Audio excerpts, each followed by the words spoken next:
શ્વાસ આપીને એના અંદર એને ઓક્સિજનને નાખવું પડે અને એના ઓક્સિજન દ્વારા જ એની અંદરની ક્રિયાઓ ચાલતી થાય. શરીરની બધી ક્રિયાઓને ચલાવવા માટે ઓક્સિજન જોઈએ. એટલે આપણા શરીરની કોઈ ક્રિયાઓ બગડવાની શરૂઆત થઈ જાય ને તો એ વ્યક્તિ यदि સારી રીતે વ્યવસ્થિત પ્રાણાયામ કરે તો એની પ્રક્રિયાઓ ફરીથી સુધરવા માંડે. આ પ્રાણાયામની વિશિષ્ટ મહત્તા છે. કારણ એ પ્રાણાયામ કરે શું, આપણા શરીરમાં ઓક્સિજનની માત્રા વધારે. જેમ જેમ ઓક્સિજન વધે તેમ તેમ અંદરના જે બગાડ હોય એ બગાડને રિપેરિંગ કરવાનું કામ આ શરીર કરે. પરમાત્માએ આવી ગોઠવણ કરેલી જ છે કે આપણું જે શરીર છે એ આપણું શરીર એની મેળે રિપેર કરતું હોય છે. તમારી આંગળી કોઈ દિવસ કપાઈ જાય તો તમે દવા લગાવો કે ન લગાવો એમાં રૂજ આવી જાય. કારણ કે શરીર જે છે એ શરીર રિકવર કરતું હોય. આપણા કોષો ફરીથી નવા નવા બનતા હોય. એટલે આપણા શરીરની અંદર વધુમાં વધુ માત્રામાં ઓક્સિજન પહોંચે અને જે શરીરની અંદરનો કાર્બન ડાયોક્સાઇડ છે જે શ્વાસ સાથે બહાર નીકળતો હોય એ આપણા શરીરની અંદરની જે ઇન્ટોક્સિકેશનની ઓક્સિડાઇઝેશનની ક્રિયાઓ છે એ ઓક્સિડાઇઝેશનની ક્રિયાઓને ઘટાડવાનું છે. એટલે જ ઘણા ડોક્ટર્સ એન્ટીઓક્સિડન્ટ આપતા હોય. એન્ટીઓક્સિડન્ટ્સ આપણી પ્રાણની પ્રક્રિયાને સુધારવા માટેના કારણભૂત બનતા હોય. પ્રાણવાયુ લેવાથી આપણું શરીર વધુ સ્વસ્થ બને એના માટેનું સાધન છે પ્રાણાયામ. અને પ્રાણાયામ કરવાની રીત સમજાવે.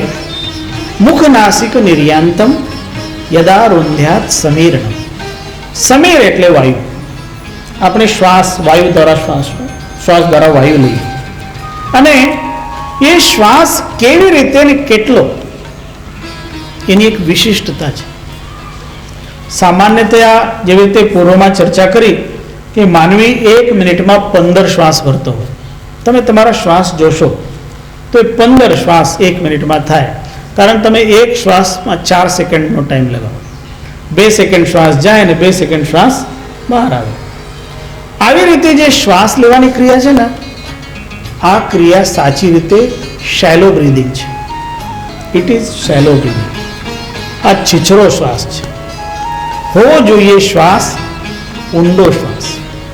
તમે સાંભળ્યું છે કે ભગવાન રામની સાથે લક્ષ્મણજી 14 વર્ષ વનવાસમાં રહ્યા અને એ 14 વર્ષ લક્ષ્મણજી કોઈ દિવસ ઊંઘ્યા નહીં. આપણે રામાયણની પ્રસંગોમાં વાત આવે કે 14 વર્ષ લક્ષ્મણજી એક ક્ષણ પણ ઊંઘ્યા નહીં. કોઈને આશ્ચર્ય થાય કોઈ માણસને 8-10 દિવસ ઊંઘ નહીં આવે તો ગાંડો થઈ જાય. અને લક્ષ્મણજી 14 વર્ષ ઊંઘ્યા નહીં તો આ બને કેવી રીતે? સાચી વાત એ છે કે લક્ષ્મણજીને શેષાવતાર કહેવાય છે. લક્ષ્મણજી એટલે શેષ ભગવાનના અવતાર. અને તમે શેષને અર્થાત સર્પને તમે જો તો સર્પ ઘણી વખત આહાર વગર જીવે, લાંબો લાંબો શ્વાસ ભરે અને સર્પ ઘણી વખત ફૂત્કાર કરે તો એનો શ્વાસ જોરથી બહાર આવે. બધી ક્રિયા જે છે એ શ્વાસની ક્રિયા છે અને લક્ષ્મણજી એ શ્વાસની ક્રિયા બહુ સારી રીતે કરતા. કાયમ ઊંડા શ્વાસ ભરે અને જે કાયમ ઊંડા શ્વાસ ભરે ને એની ઊંઘ લેવાની જરૂર નહીં પડે. કારણ શરીરમાં એટલો બધો ઓક્સિજન, એટલી બધી પ્રાણવાયુ એની ચેતનામાં પ્રવેશ કરે કે એની ઉર્જા જીવનમાં જાગૃત જ રહે.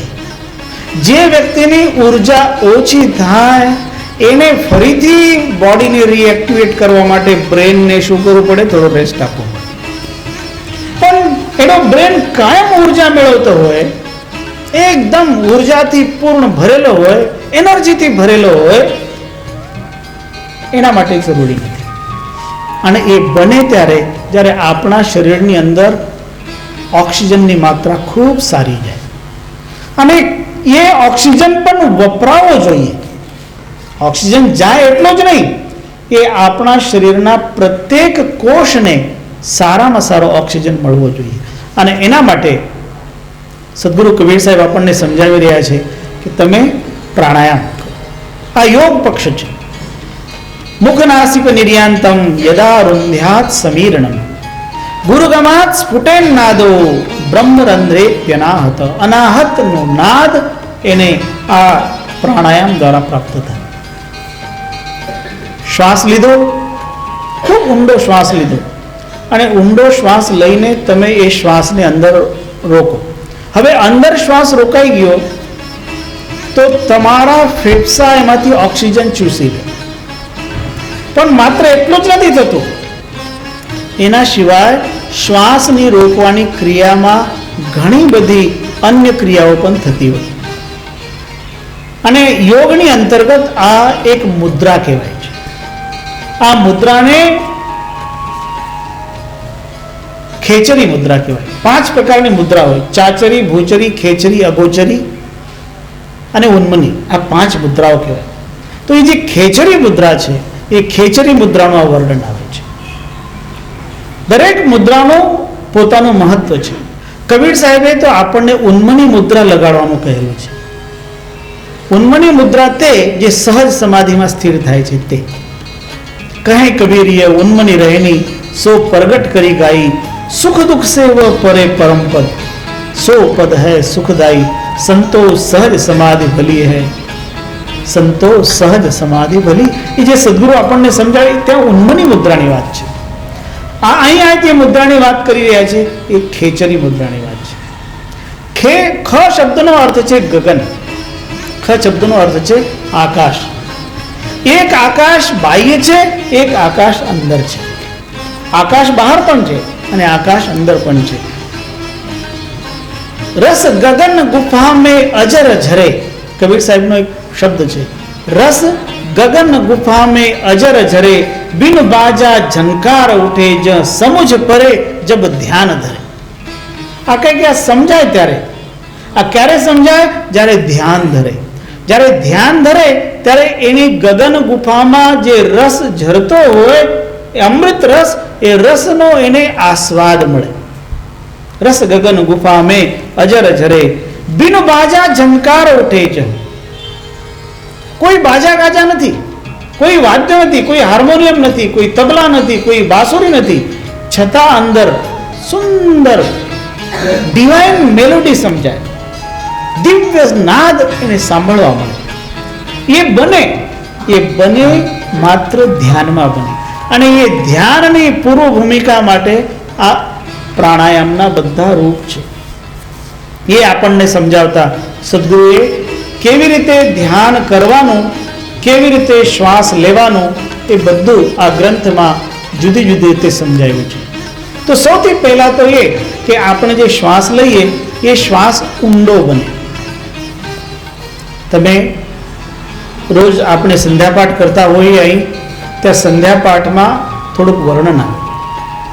દ્વાદશ પવન ભર પીજે, શશિઘર ઉલટ ચઢ લીજે, તનમન વાર નાખીજે, ઉલટ નિજ નામ રસ પીજે, તનમન સહિત રાખો શ્વાસ, इस विधि करो बेहद वास, दोनों नयन के करबान, भंवरा उल्टी कसो कमान, पर्वत छे के दरिया जान, कर ले त्रिकुटी स्नान, सहजे पावे पद निर्वाण, तेरा मीठे आवा जान. આ બને કહે કે આપણને પહેલા શરૂઆત કરવી પડે શ્વાસથી. અને જે શ્વાસની શરૂઆત છે તે એટલા માટે પણ શ્વાસથી જ શરૂઆત છે કારણ જીવનની શરૂઆત શ્વાસથી છે. બાળક માતાના ગર્ભમાંથી બહાર આવે તો સૌથી પહેલા કામ કરે રડવાનું, અને એટલા માટે એનો શ્વાસ ખુલે.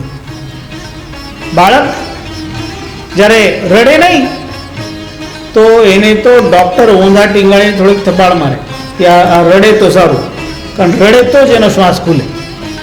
કારણ સીધે એને નાકથી શ્વાસ લેતા નહીં આવડે તો પેલા મોડાથી લે, પછી ધીમે ધીમે નાકથી શ્વાસ લેવાનું ચાલુ થઈ જાય. તો શ્વાસથી તો જીવન શરૂ થાય. એટલે જીવનમાં સૌથી વધુ મહત્વ પણ શ્વાસનું છે. અને એટલે કબીર સાહેબ આપણને અહીં સમજાવે કે તમે શ્વાસ વ્યવસ્થિત લેતા થાઓ. અને એટલે શ્વાસ વ્યવસ્થિત લેવા માટે સૌથી મહત્વનું છે અને સૌથી હિત